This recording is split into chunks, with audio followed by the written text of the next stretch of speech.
Welcome to Tirunelveli சமையல். இன்றைக்கி ஆட்டு ஈரல் எப்படி செய்யலான்னு பார்க்கலாம். இன்றைக்கி ஈரல் கிரேவி செய்கிறதுக்கு ஒரு பேன் எடுத்து அடுப்பில் வச்சுக்கோங்க. அதில் 2 டேபிள் ஸ்பூன் எண்ணெய் ஊற்றிக்கோங்க. பட்டை, கிராம்பு, சோம்பு எல்லாம் போட்டு வதக்கி விட்டுக்கலாம். 25 சின்ன வெங்காயம் எடுத்து போட்டிருக்கேன், நறுக்கி வச்சுருக்கேன், வாஷ் பண்ணி அதையும் போட்டு நல்லா வதக்கிக்கலாம். இஞ்சி பூண்டு பேஸ்ட் 2 டேபிள் ஸ்பூன் போட்டு அதையும் நல்லா வதக்கி விட்டுக்கலாம்.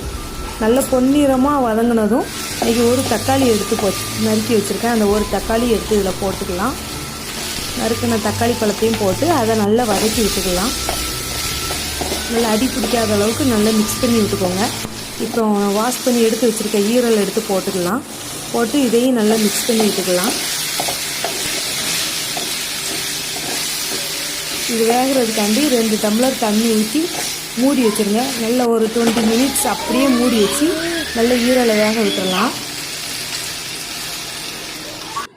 நல்லா வெந்ததுன்னா மாவாக இருக்குங்க, அந்த அளவுக்கு வேக விட்டுறணும். பாருங்கள், நல்லா வெந்துருச்சு. இப்போ உப்பு போட்டு காஷ்மீரி சில்லி பவுடர் 1 ஸ்பூன் போட்டிருக்கேன். மட்டன் பொடி ஒரு 2 டேபிள் ஸ்பூன் போட்டிருக்கேன்.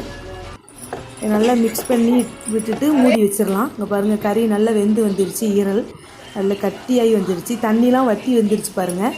இப்போ எடுத்து நீங்கள் அமுக்கி பாருங்கள் வெந்துருச்சான்னு. அப்படி வேகலைன்னா இந்த எண்ணெயிலே வேக விட்டுக்கோங்க. இது கறி நல்லா வெந்துருச்சு எனக்கு.